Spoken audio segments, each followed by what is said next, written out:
Bom dia, gente. Pai seja convosco. Gratidão sempre. Gratidão é o nosso lema. Amém? Temos mais um bom dia. Esse é mais um dia que o Senhor nos concedeu para adorarmos em espírito e em verdade. Amém?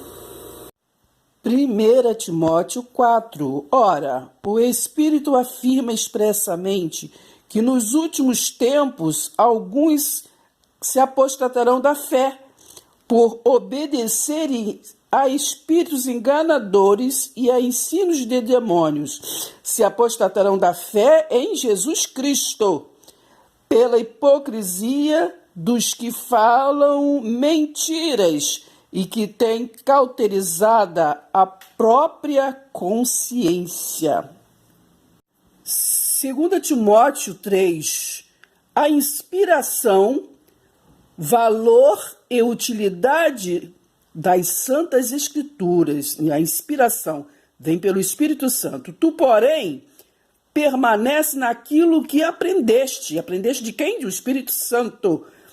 E de que foste inteirado, sabendo de quem o aprendestes. Não é de fulano e ciclano, do Espírito Santo. E que desde a infância sabes as sagradas letras, que podem tornar-te sábio para a salvação pela fé em quem?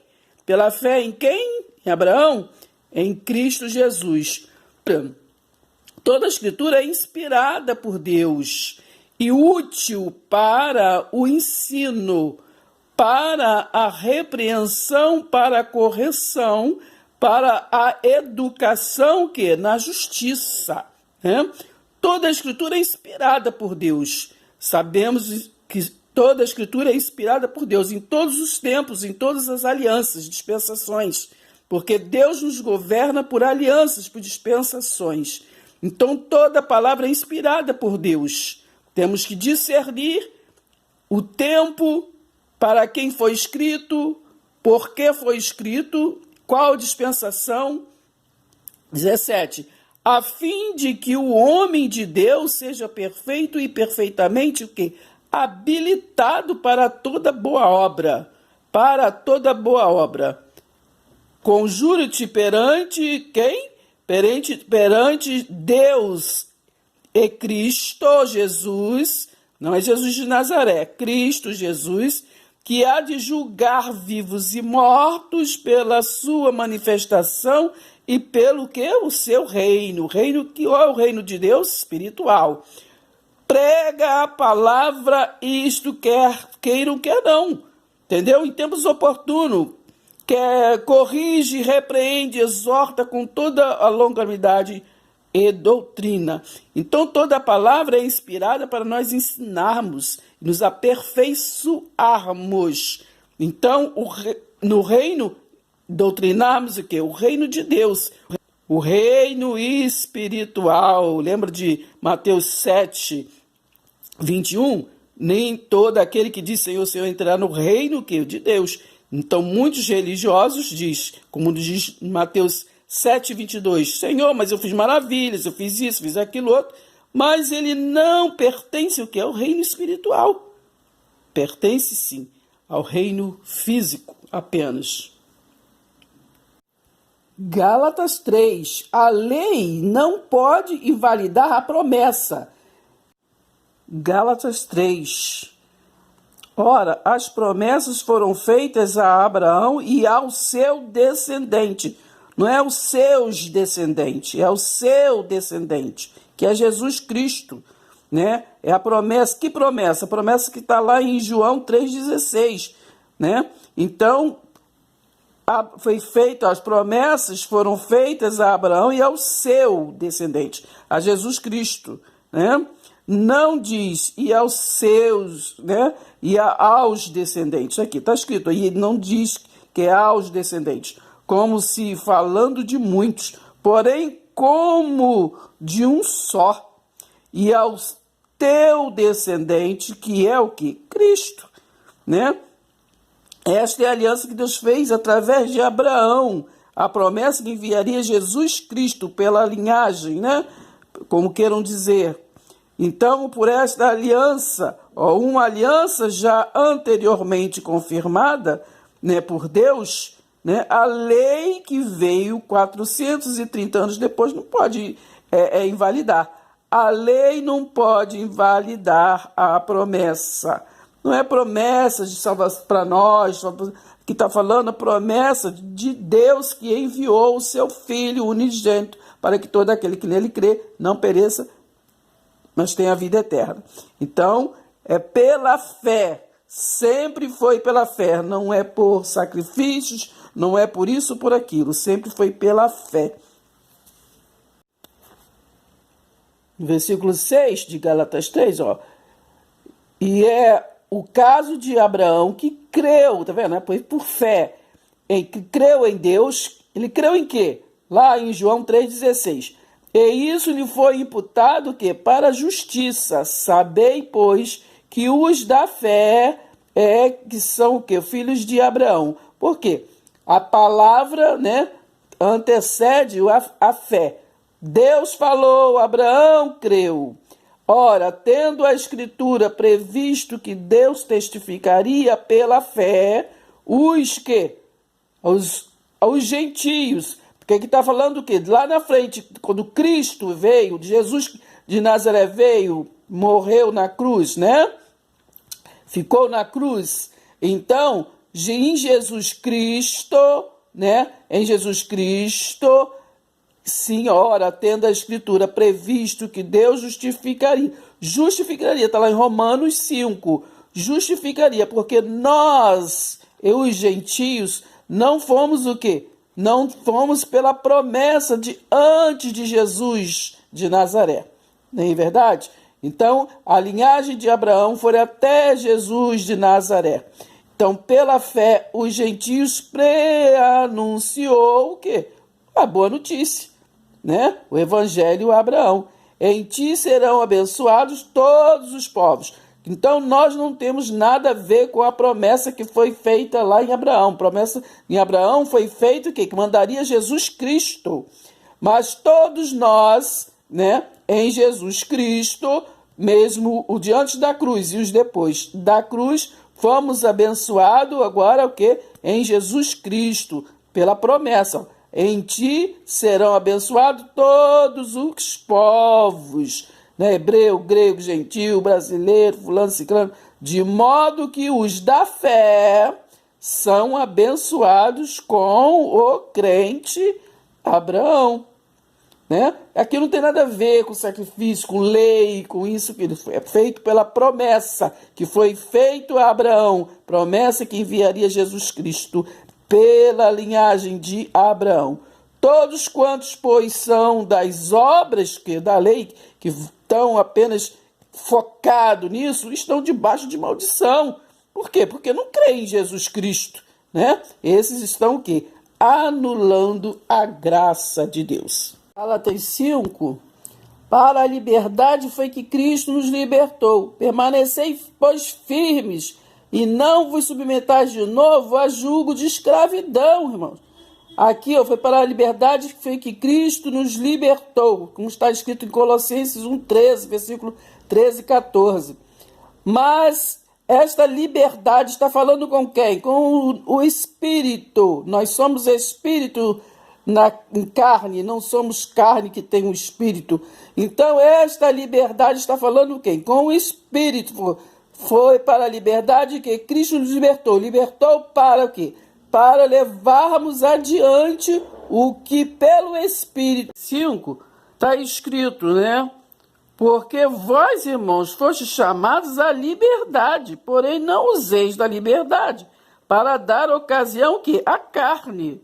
Porque essa liberdade está falando da liberdade do Espírito. Como está escrito lá em Timóteo, né? Que toda palavra é inspirada por Deus para o quê? Para o ensino. Então, toda palavra é para o quê? É para líderes, para liderança, para liderar. Porque é para ensinar, é para corrigir.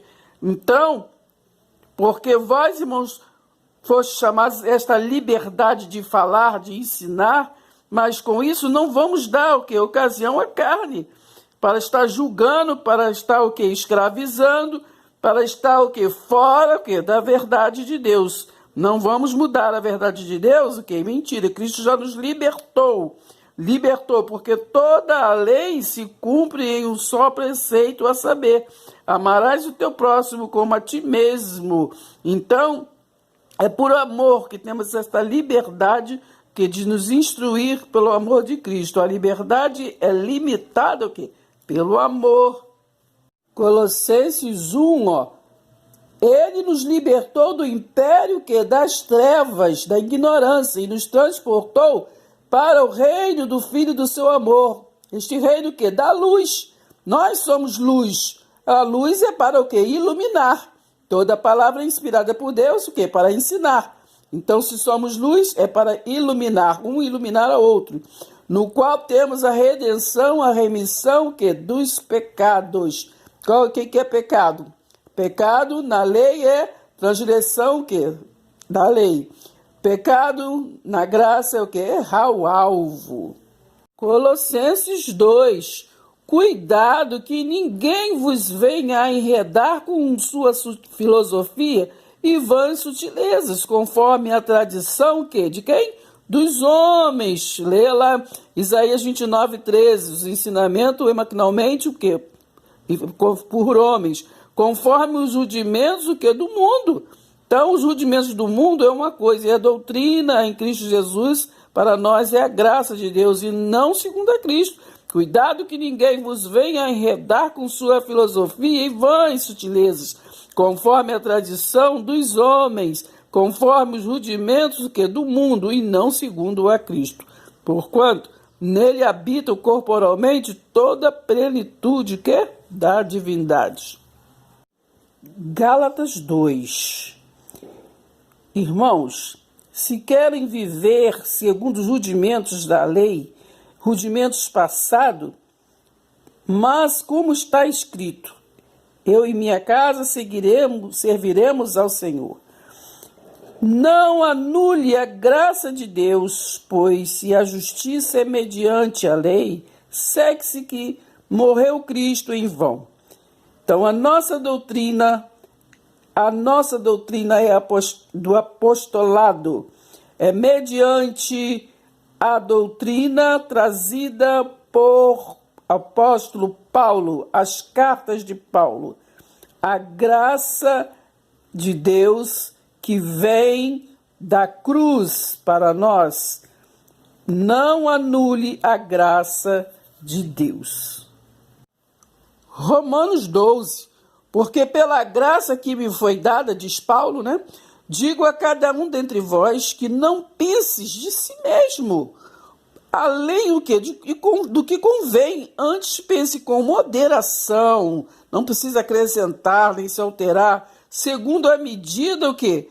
Da fé que Deus repartiu a cada um. Deus deu dons para nós o quê? Proclamarmos as boas novas, né?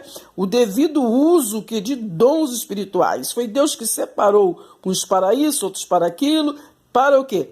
Para proclamar a sua verdade. Em verdade vos digo, diz assim o nosso Pai.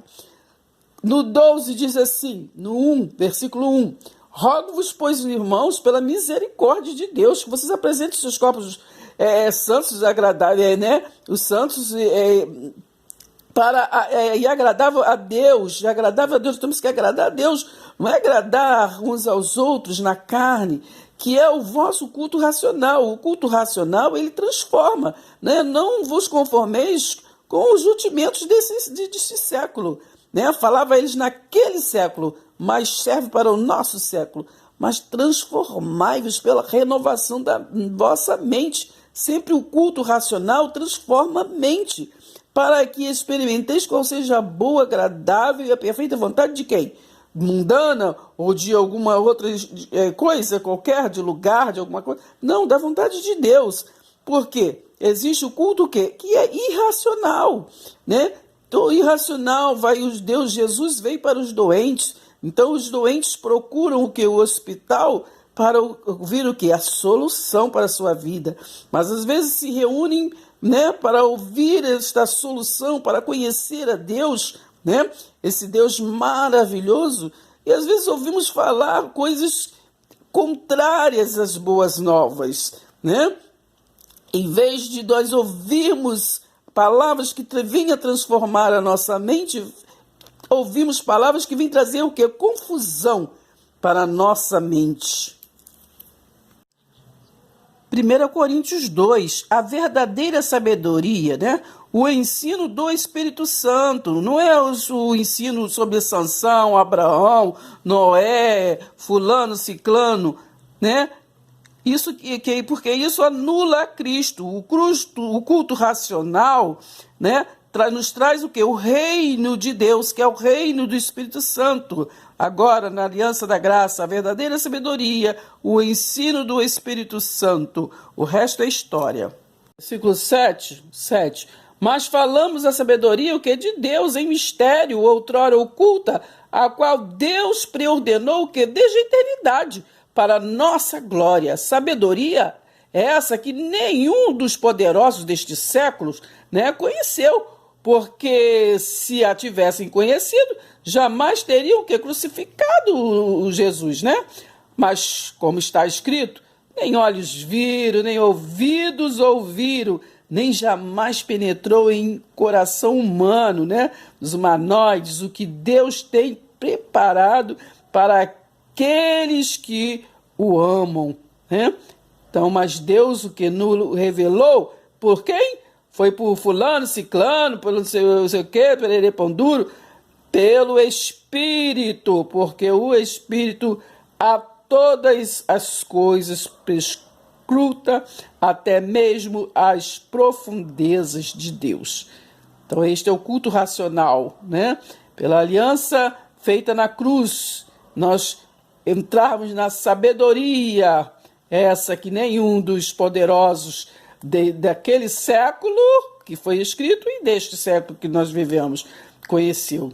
Porque se tivessem conhecido, jamais teriam crucificado o Senhor da glória. Se tivessem conhecido esse Jesus que eles dizem que tem fé, não ficariam botando um chifre em cabeça de cavalo, né, com outras histórias como doutrina, mas trariam a edificar, né, no alicerce Jesus Cristo, do novo e vivo caminho.